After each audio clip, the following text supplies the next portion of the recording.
kadang keliru. Wis sabunan mari adus sing parahnya mek larang. Rasulullah selama hidupnya tidak pernah dihinggapi oleh lalat. Wa idza marra napa julusin ura fi min tibi. Kalau Rasulullah itu lewat teng pundi teng dibak iki itu setelah Rasulullah lewat ke tengah ada napa jenenge ada bau. Oh, Kanjeng Nabi sudah lewat. Yang seperti ini tidak hanya dialami oleh Rasulullah, tapi juga Rasulullah mengeri orang-orang yang punya keistimewaan seperti itu. Contohnya misalnya ada seorang bukan sahabat, seorang yang belum bertemu dengan Rasulullah, namanya Uwais Al-Qarni, datang dari Yaman. Orang itu suatu desa di negeri Yaman. Ingin bertemu dengan Rasulullah, mau ketemu dengan Uwais Al-Qarni itu sahabat karena ketemu, tapi tidak ditakdir ketemu. Waktu ke Madinah Rasulullah sedang keluar bersama para sahabat menjalani tugas perang, sehingga Uwais Al-Qarni sampai di Madinah Rasulullah tidak ada. Uwais Al-Qarni kepengin nunggu kedatangan Rasulullah, tapi Uwais Al-Qarni kepikiran.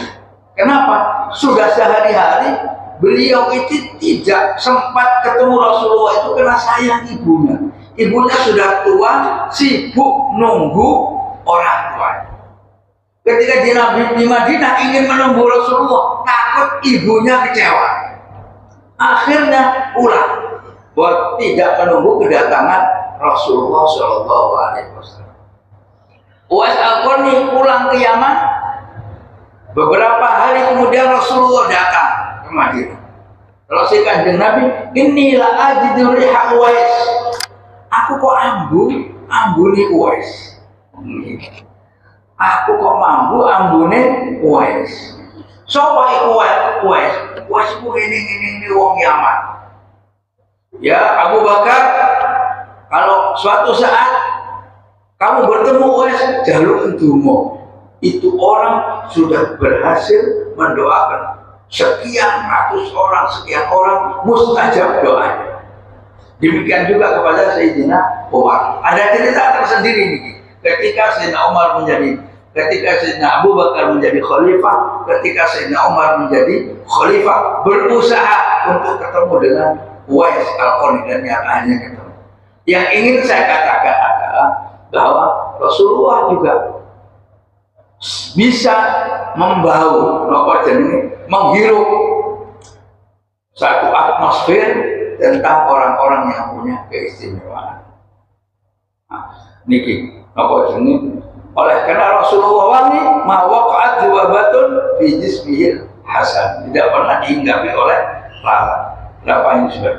1, 2, 4. Yang kelima, bi khalfihi ka'amamin ru'yatun sabatat.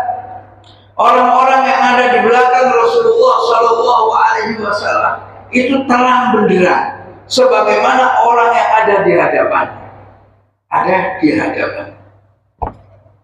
Banyak hadis yang menerangkan bahwa Rasulullah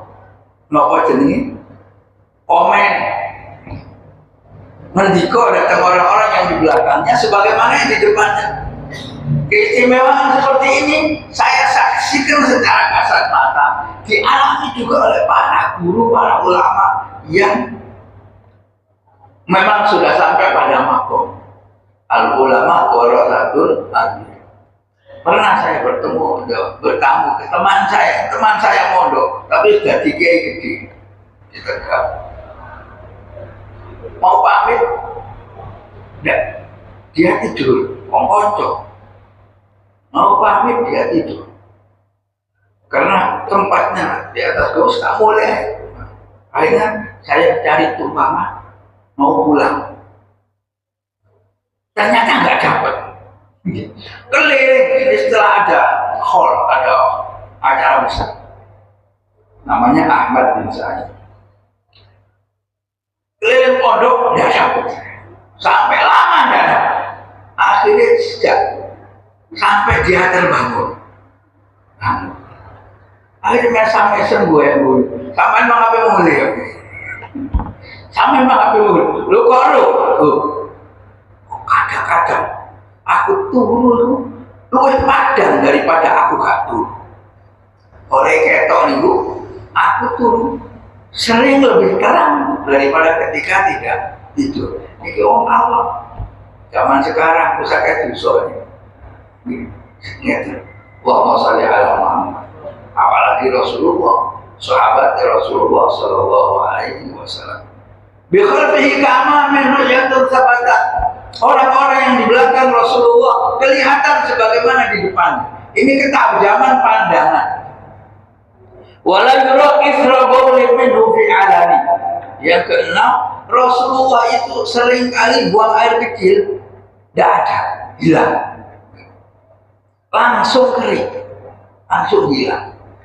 Zaman dia lah, buat entene, lah buat enten toilet, entene niku, apa jenis tempat buang air besar. Tempat buang air besar itu juga nggak ada, bukan pakai kloset, di oro-oro, di padang pasir. Nah, soal padang pasir itu tidak harus ke Arab. Kita juga yang berasal dari desa, zaman cilian pulau, nek badhe buang tinja niku boleh galengan, ngurine omah. Galengan sing gak mepet karo omah, rada adot omah. Soalnya nek kejadian karo omah dibemoki kali ibu.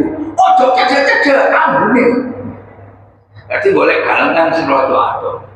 Sing desa-desa niki mesti ngerti. Nah, zaman Rasulullah juga beliau buang air, ada hadis-hadis yang menerangkan bahwa Rasulullah buang air itu hanya ditutupi. Dan di sini dicatat oleh para ulama, wala yura isru baulin fi alani. Rasulullah kalau buang air kecil, tidak pernah ada bekasnya, langsung bilang keistimewaan. Enggak. Nek kula panjenengan coy, wis ilang, koyone wis ilang, ambune seker. Nggih, ambune seker. Malah yang tentang rikon itu, agak listrik sampai tayang. Napa lan niku saking kerange niku yo niku. Allahumma sholli ala Muhammad. Itu nomor 6. Nomor 7, wa qalbuhu lam yalaq. Hatinya Rasulullah Sallallahu Alaihi Wasallam tidak pernah tidur, wal ainu qad na'asat, walaupun peninggali sempat ngantuk dan tidur. Inna ainina walam yanam qalbi, atau kama qala Sallallahu Alaihi Wasallam. Hadis jelas, ya. Rasulullah jawab, hatiku gak tahu turu, meripat kutok sih turu. Karena kita selemah-lemahnya keadaan ketika tidur. Ketika tidur, ojo mana ngelawan semut, ojo mana ngelawan tinggi. Gak iso, apa mana ngelawan apa? Maling, gak iso, los maling ini. Mergo nyenyak tidur. Lamun tangi-tangi, hari ini mimpi ketemu Ali Songo, mimpi ketemu Sunan Ampel. Lah dibujuk setan, ngadepi semut gak iso, ngadepi tinggi gak iso, apa maneh ngadepi bujukane setan. Itu udah gampang. Kenapa? Udah gampang ngeroso mimpi mlebu surga atau mimpi ketemu wong mulya. Kenapa? Karena selemah-lemah kita itu adalah ketika dalam keadaan tidur. Oleh karena tidur itu lemah, Rasulullah tidak pernah lemah. Oleh karena itu Rasulullah tidak pernah tidur. Yang tidur hanya menikmati wa qalbuhu lam yanam. Hati ini mboten tahu sari. Wala yura minhu fi syamsi dhuqani. Dan Rasulullah seringkali melewati padang pasir di siang hari, tapi tidak ada bayangan.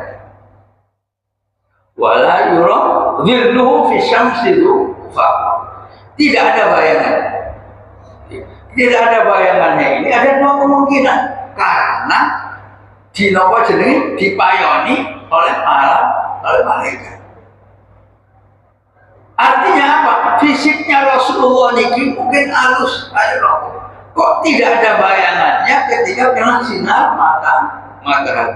Ini satu kehidupan yang tidak dialami oleh orang lain siapapun, tidak pernah tercatat dalam sejarah Nabi dan Rasul yang mana. Allahumma sholli ala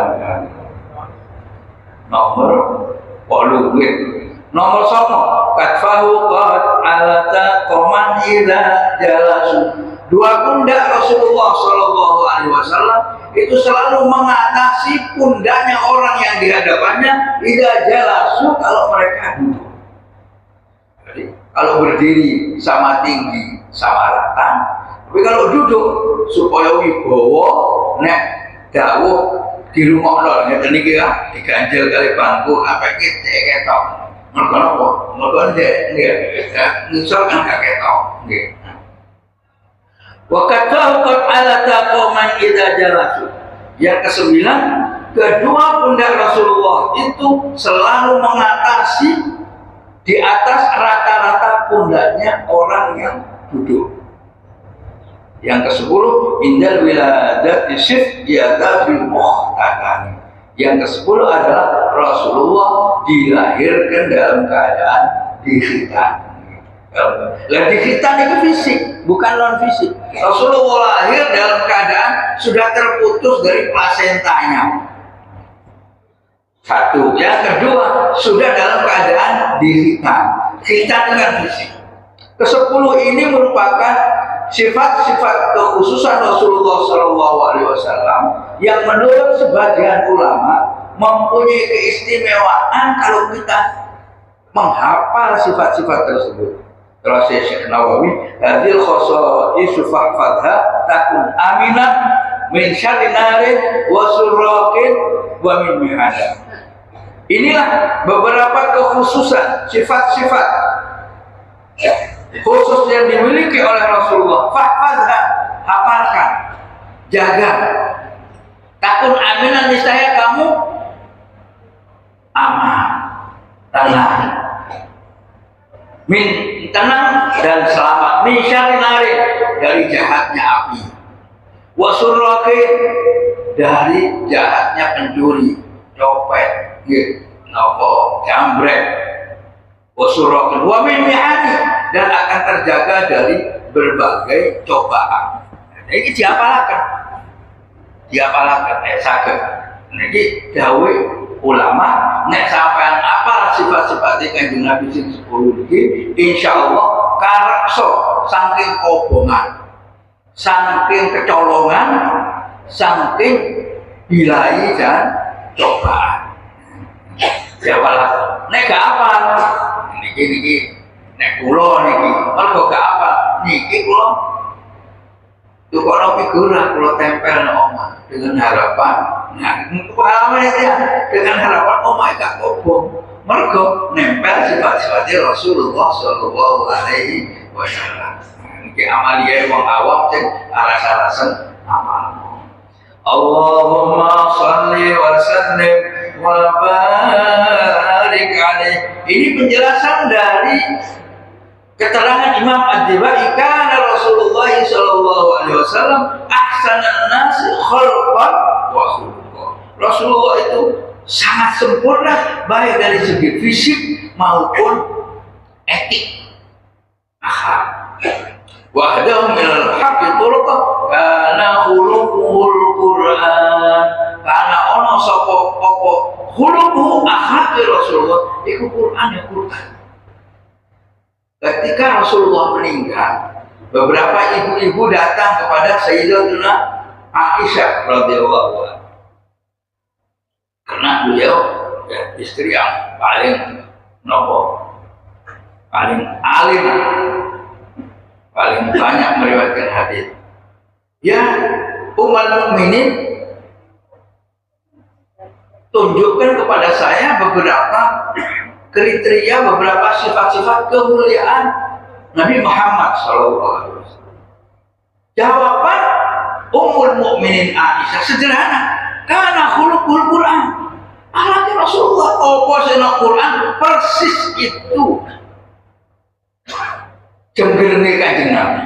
Itu kahanane Kanjeng Nabi. Jadi berbeda dengan konsep yang merupakan produk manusia. Kita bandingkan. Di barat ada kapitalisme. Di timur ada sosialisme. Indonesia tidak mau hanyut ke kapitalisme dan sosialisme. Apa? Indonesia punya norma-norma Pancasila. Akhirnya Pak Harto nulis kitab suci nih bangsa Indonesia yang bernama Eka Setya Pancakasa, yang ditata semasa Pak Harto, penataran privat mulai dari SD sampai profesor diajari Pancasila. Zaman wajib, nggak wajib kalau orang luar negeri.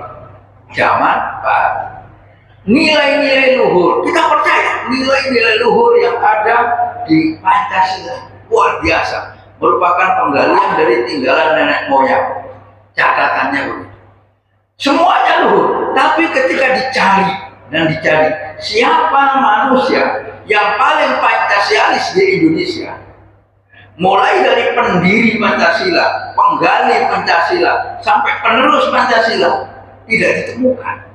Karena itu produk manusia. Oh, ternyata penggali Pancasila Bung Karno meninggal di penjara. Oh, apa? Bener, gak di penjara. Ya.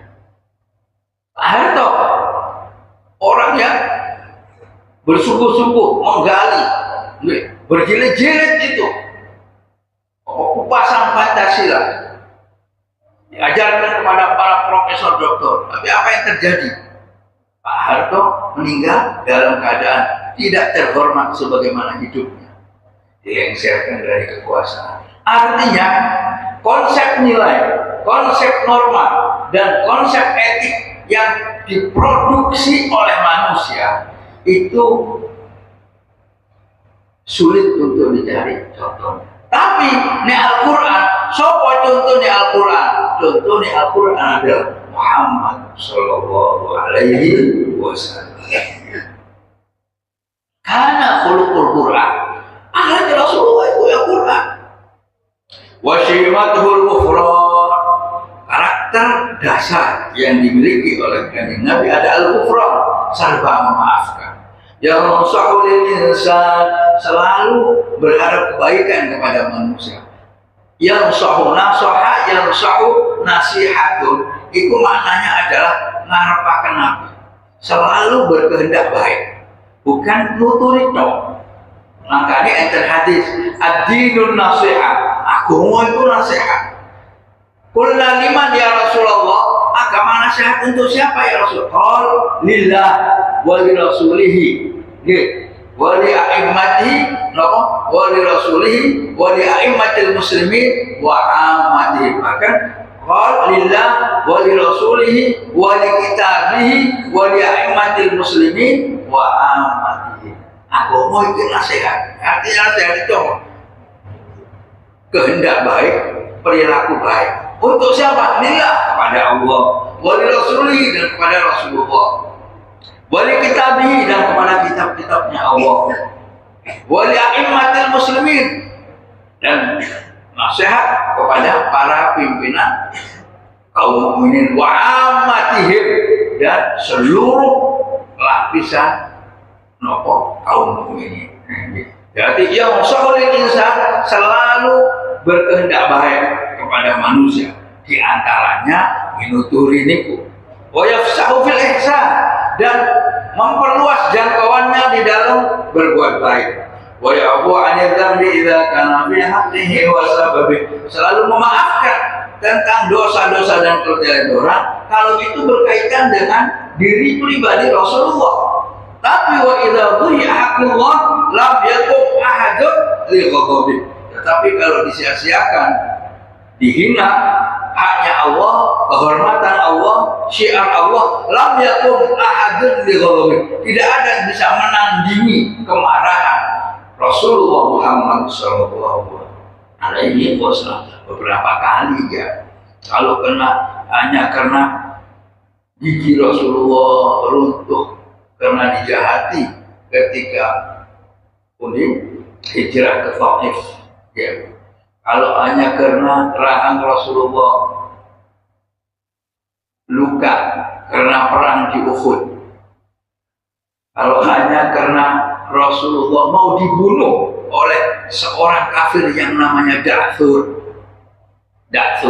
Rasulullah dilimpe dari belakang sehingga Rasulullah tergelincir, lalu Da'thur menghunuskan pedangnya. Da'thur lalu berkata, "Man yahmi kami ya Muhammad."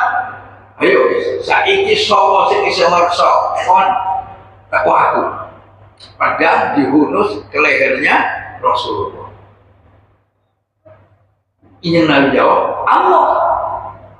Kanjeng Nabi menjawab, Allah. Ketika Rasulullah dihunus pedang lehernya, kemudian Da'thur berkata, siapa yang menjagamu sekarang wahai Muhammad? Yang melindungi Allah. Ketika Rasulullah pedangnya jatuh, Da'thurnya tergelincir. Nopo saking wibawanya suaranya Kanjeng Nabi. Da'thur tergelincir, pedangnya jatuh. Kanjeng Nabi bergegas bangun, ambil pedangnya, genteng, ditaruh di lehernya Da'thur yang tergelincir.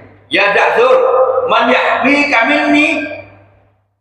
Siapa sekarang yang bisa melindungi kamu? Da'thur menjawab, la ahad, la ahad. Tahu ya Muhammad, ya istimewa tersepuluh. Di sepuluh Da'thur masuk Islam. Luar biasa. Allahumma sholli ala Muhammad. Jadi, idza kana fi haqqihi wa sahbihi. Kalau untuk pribadi Rasul dilukai, apa dibunuh, apa nopo tidak berkaitan dengan syiar agama, Rasulullah memaafkan. Tapi ketika itu berhubungan dengan kehormatan Allah, Qur'ani Allah, hukumnya Allah, lam yakum ahadun li ghadabi. Rasulullah tidak ada yang bisa menandingi marahnya Rasulullah. Man ra'ahu badihatan haba wa idza da'ahu miskinu ajaba. Barang siapa yang bertemu muka berhadapan dengan Rasulullah, haba, gemetar. Gemetar itu maksud wibawa Kanjeng Nabi keluar. Wa idza da'ahu miskin ajaba. Dan kalau dipanggil oleh orang miskin ajaba, segera nyembadani Rasulullah SAW. Rasulullah itu hanya kepada orang-orang yang perlu diwibawakan. Nyatanya nopo? Nyatanya juru azan Rasulullah, muazzinnya Rasulullah, niku pernah tidak sopan kepada Rasulullah. Nalika Rasulullah melayani para pembesar kafir Mekah, karena penting untuk didakwahi. Ketika bertanya, Allah begini, jangan menyembah ini. Muazzin yang nama Ibnu Ummi Maktum, Abdullah Ibnu Ummi Maktum, niku nyelok. Ya Muhammad, ya Rasulullah, saya tanya ini. Ya Rasulullah, kenapa ini? Berani. Rasulullah bingung. Kenapa? Tidak suka. Uang pas nyerang nona pembesar Mekah. Ibnu Ummi Maktum ini buta. Seorang yang buta, miskin, teko-teko nyelok. Ya Rasulullah, kada. Rasulullah bingung. Ngadep namo pembesar Mekah. Berarti Rasulullah buatan medeni. Rasulullah buatan medeni. Tapi wibawa. Akhirnya malah Rasulullah sing ditegur dening Allah Subhanahu wa taala dengan satu surat teguran Rasulullah karena berpaling dari seorang yang buta dan miskin yang namanya Abdullah Ibnu Ummi Maktum. Surat itu adalah surat Abasa wa Tawalla an ja'ahul a'ma wa ma yudrika la'allahu yazakka aw yadhakkaru fatanfa'ahu dzikra. Dari Gusti Allah. Abasa wa Tawalla, Muhammad pegel, bermusab, bermurah, watawalla, dan berpaling. Nah, pokoknya ini teguran Rasulullah SAW teguran Allah Subhanahu wa taala kepada Rasulullah agar tidak menomorduakan orang yang tidak punya, orang buta dan lain-lain. Pada saat itu mengutamakan pembesar. Ini artinya apa? Rasulullah itu wibowo tapi nggih boten medeni. Nyatanya ini ya seluruh, tapi mendapat kesempatan yang berharga di direspon dengan turunnya ayat Al-Quran dari Allah Subhanahu wa ta'ala. Jadi wa idza ja'ahul miskinu ajaba. Rasulullah itu kalau dipanggil orang miskin ajaba, segera merespon. Yaqulul haqqa walau kana murra. Rasulullah tegas berkata kebenaran walau kana murra, walaupun pahit. Wala yudmiru li ahadin ghishan wala durra, dan tidak pernah menyimpan satu penipuan atau suatu bahaya kepada siapapun, kepada orang lain. Kita kadang-kadang pancen nggak berbuat jahat atau mboten jahat ya, tapi kadang-kadang menapa jenenge wis jane wis engko jane kena dhewe. Kena dhewe kok ngene kan. Rasulullah mboten. Rasulullah diberitahukan. Man nadhara fi wajhi la alima annahu laysa biwajhin kadzdzab. Barang siapa yang melihat wajah Rasulullah sallallahu alaihi wasallam, alima annahu laysa biwajhin kadzdzab. Dia secara otomatis akan mengetahui bahwa wajahnya itu bukan wajah pembohong. Bukan wajah pembohong. Rasulullah sallallahu alaihi wasallam ketika berdakwah, kemudian ada orang yang membohong-bohongkan Rasulullah. Lalu orang tersebut diperhadapkan kepada Rasulullah. Ketika melihat raut wajah Rasulullah sallallahu alaihi wasallam, lalu dia berkata, laisa biwajhin kadzdzab. Itu wajah itu duduk wajah goro. Duduk wajah goro. Wa kana sallallahu alaihi wa alihi wasallam laisa bighammasin wala ayyab. Idza surra fa ka'anna wajhahu qit'atu qamar.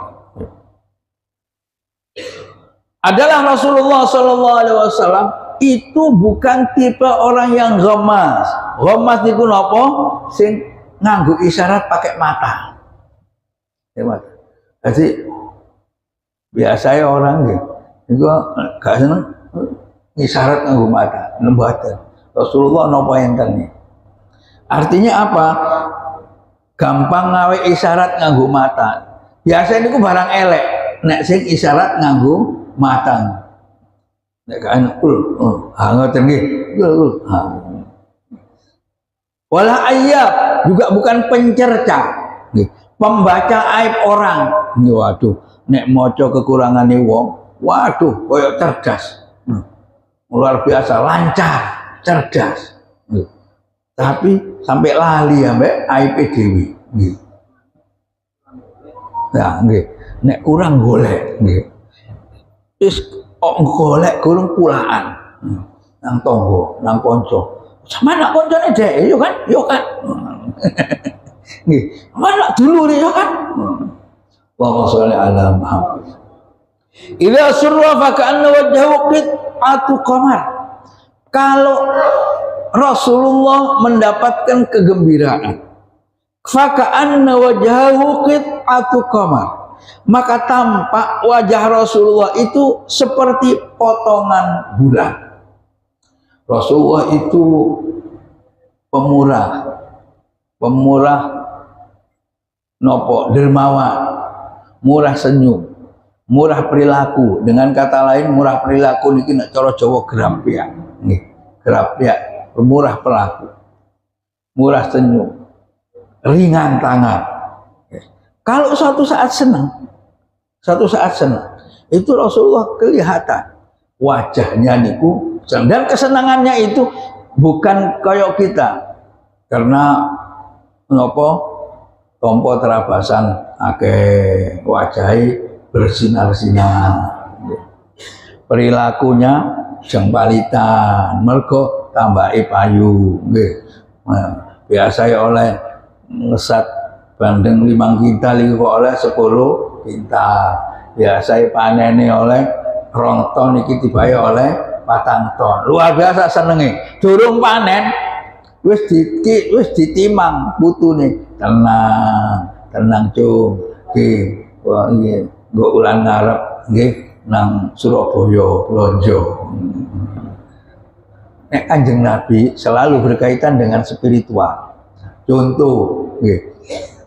Ketika Rasulullah Shallallahu Alaihi Wasallam merasa gembira dengan kedatangan bulan Ramadan, niku senenge niku bukan ketika ru'yat bulan hilal Rajab, hilal bulan Ramadan. Oh, ru'yat Ramadan nembe seneng boten. Karena Rasulullah Shallallahu Alaihi Wasallam idza nadhara ila hilal Rajab, Kanjeng Nabi niku sudah mulai senang, sudah mulai terbesit bahasa Ramadan ketika ru'yat bulan Rajab. Karena Rasulullah idza nadhara ila hilal Rajab faqal, lajeng donga yang kita donga itu seraya Kanjeng Nabi remen terus donga, ya Allah berkailah aku ketika masuk bulan Rajab, ya Allah berkailah aku ketika masuk bulan Sya'ban, ya Allah amin aku minta sampaikan umurku masuk bulan suci Ramadan. Kanjeng Nabi tidak minta barokah bulan Ramadan, jaluk mek ditutuk notok. Wa balighna Ramadan. Ini pelajaran penting. Kenapa? Karena orang yang ditakdirkan masuk bulan Ramadan seakan-akan gak perlu ndonga, gak perlu ikhtiar, gak perlu nopo. Wis udan rahmat. Angger gelem nglakoni sembarang sing iso dilakoni. Tentu yang utama, yang berpahala. Kenapa? Salat sunat tok lho padha karo salat wajib.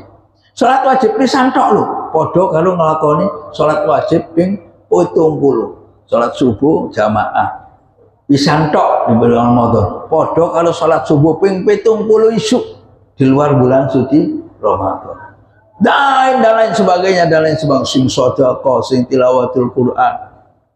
Karena Rasulullah sallallahu alaihi wasallam ajwadan nas wa ajwad ma yakunu fi Ramadan hina yalqahu Jibril fayudarisahul Quran. Rasulullah Aisyah Rasulullah iku wong sumringah, gampangan, murah senyum, entengan dan seterusnya. Tapi puncak kesumringahan, puncak grapyake Kanjeng Nabi niku nek mlebu bulan suci Ramadan. Napa? Mergo tamu istimewa tiap hari kedatangan malaikat Jibril. Perlu nepo bukan untuk menyampaikan wahyu, tapi fayudarihisul Quran, tujuannya deresan Al-Quran. Deresan Al-Quran, puncak kegembiraan Rasulullah. Wa ajwadu ma yakunu minhu fi Ramadan hina yalqahu Jibril fayudarisahul Quran. Ketika mendapat kesempatan deresan dengan malaikat Jibril, Rasulullah yang memang pemurah, kata Sayyidina Aisyah, mencapai pada puncak kemurahannya, pada puncak kesumringahannya, pada puncak kegerapiaannya. Allahumma sholli ala Muhammad. Wa idza takallama wa idza kallama an-nasa fa ka'anna wajha min kalami ahla thamar. Dan ketika berbicara kepada manusia, maka seakan-akan yajruna min kalamihi ahla thamar, seakan-akan mereka panen semanis-manis buah-buahan yang keluar dari lisan Rasulullah Shallallahu Alaihi Wasallam. Buatan enten sing sio-sio, kalimat per kalimat, mengandung makna koyo ngoten. Doa bulan Rajab, kok Kanjeng Nabi jaluk berkah bulan Rajab, jaluk barokah bulan Sya'ban, kok jaluk ditutupno bulan suci Ramadan, kok jaluk ditutupno tok, kok gak mesisan jaluk barokah. Nah, itu menyimpan makna yang dalam. Wa idza takallama fa ka'annama ad-dur yasqutu min dzalikal kalam. Kalau Rasulullah berbicara, maka seakan-akan intan permata itu bertaburan dari bahasa-bahasa Rasulullah Shallallahu Alaihi Wasallam. Dan artinya sangat menguntungkan. Makanya Rasulullah niku nek ditangleti para sahabat tak biasa hadis lak ngoten. Ya Rasulullah, tolong panjenengan duduaken kula napa dullani ala amalin, suatu amalan yang kalau saya mengamalkan itu dakhaltul jannah, aku mlebu swarga. Nggih. Kanjeng Nabi dawuh ngeten enten sing njaluk pesen, ya Rasulullah, napa? Tolong jenengan peseni kula. Kok la taghdab? Farad minar qala la taghdab. Apa jenenge? Ya Rasulullah, tolong kula jenengan peseni ya Rasulullah yang jadi pusaka hidup saya. Ya wis, kono ojo ngamukan. Ojo ngamukan. Ojo ngamukan. Farad minar terus diulang-ulang. Rasulullah berbicaranya tembus pandang karena napa yang bertanya itu terlihat mempunyai karakter pemarah, langsung poin, langsung poin pada pintu masuk, yaitu jangan marah. Enten sing dituturi ngoten, enten sing dituturi, ya Rasulullah, kula panjenengan peseni yang menyelamatkan saya masuk surga.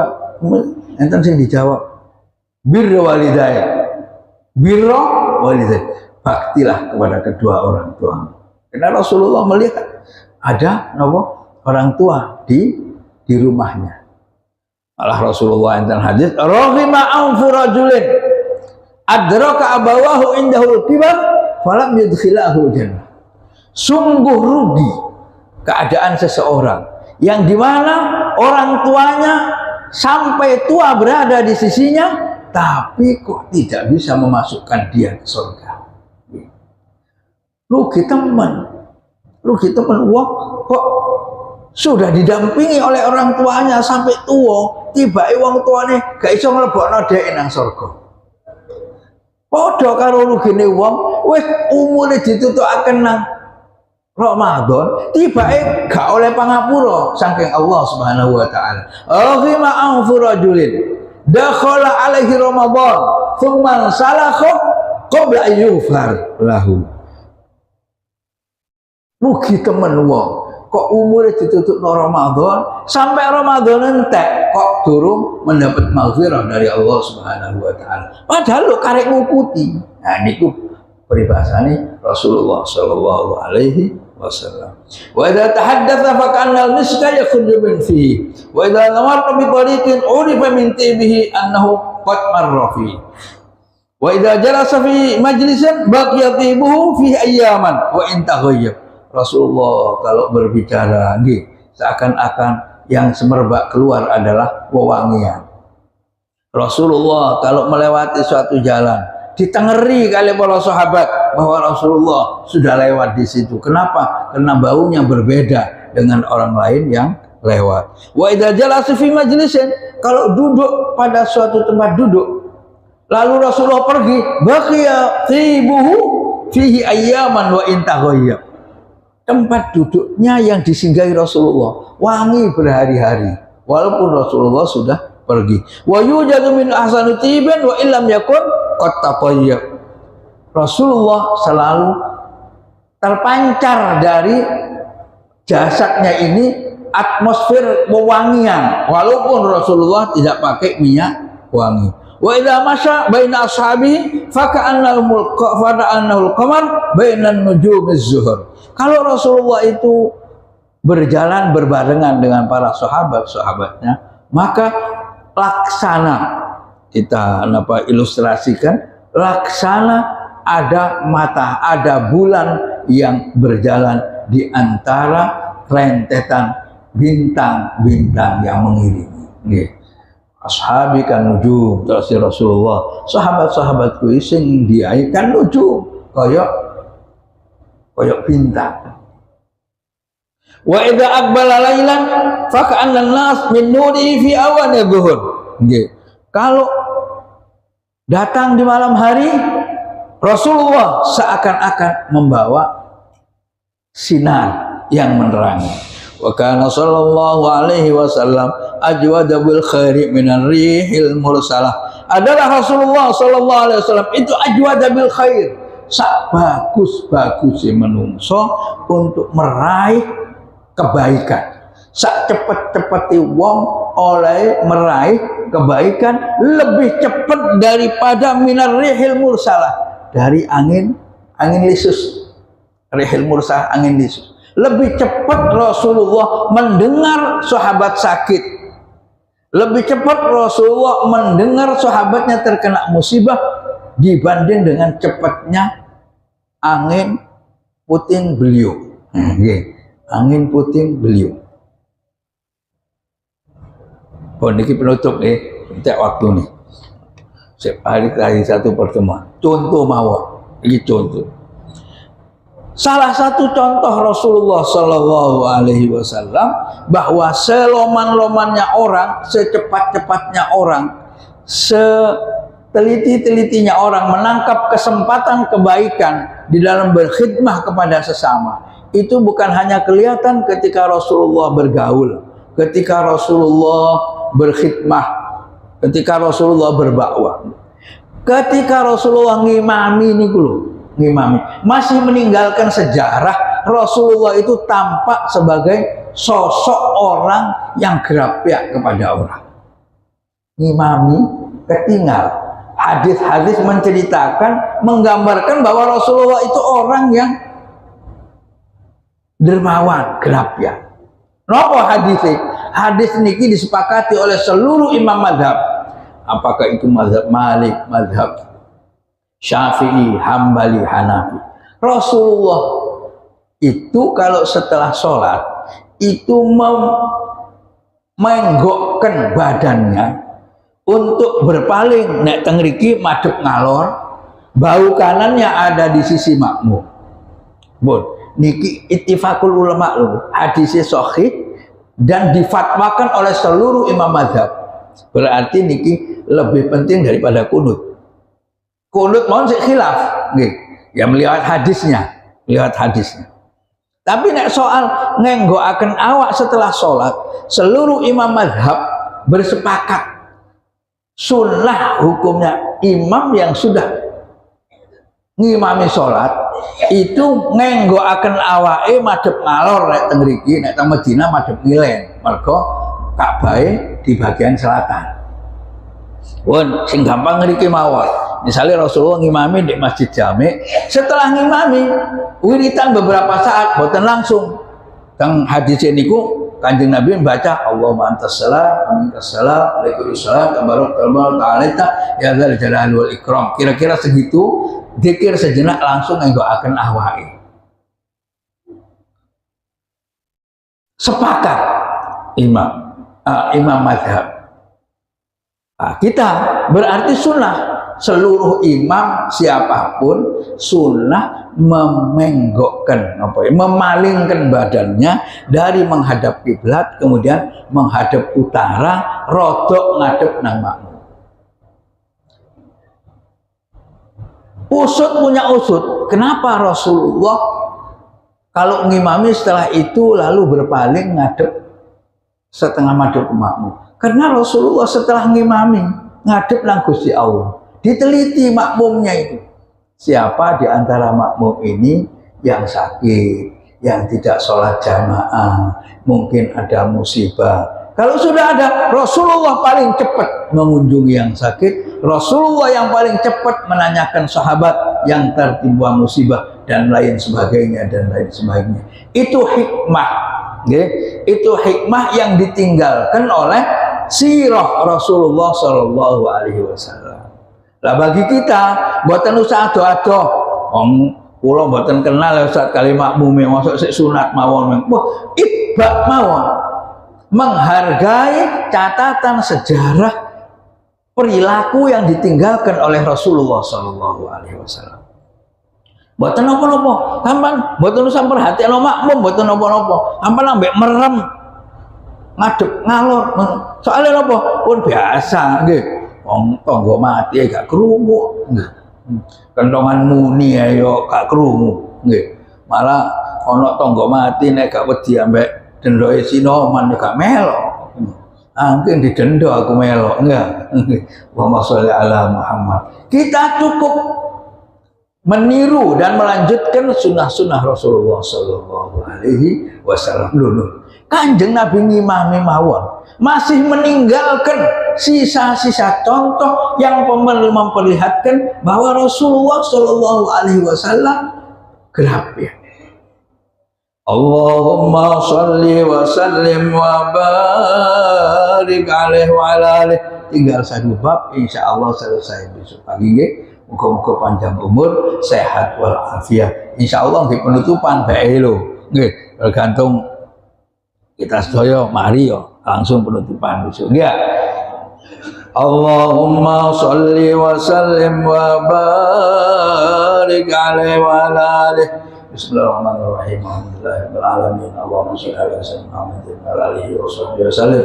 Allahumma rabbana fa'alna bima 'allamtana wa 'allimna alladhi yanfa'una. Rabbana iftah 'alaina hikmatak wa ansur 'alaina min khazain rahmatik ya arhamar rahimin ya arhamar rahimin ya arhamar rahimin. Allahumma inna na'udzubika min al-hammi wal hazan wa na'udzubika min al-'ajzi wal kasal wa na'udzubika min al-jubni wal bukhl wa na'udzubika min ghalabati ad-dini wa qahri rijal. Allahumma hdina bihi wa hasbunallahu wa ni'mal wakeel wa la hawla wa la quwwata illa billahil aliyyil azim. Wassallallahu ala sayyidina Muhammadin wasallam. Alhamdulillahi rabbil alamin. Subhanakallahumma wa bihamdika asyhadu an la ilaha illa anta nastaghfiruka wa natubu ilaik. Subhanakallahumma wa bihamdika asyhadu an la ilaha illa anta nastaghfiruka wa natubu ilaik. Subhanakallahumma wa bihamdika asyhadu an la ilaha illa anta nastaghfiruka wa natubu ilaik. Wa qul subhana rabbika rabbil izzati amma yasifun wa salamun alal mursalin walhamdulillahi rabbil alamin. Taqabbalallahu minna wa minkum. Wassalamualaikum warahmatullahi wabarakatuh.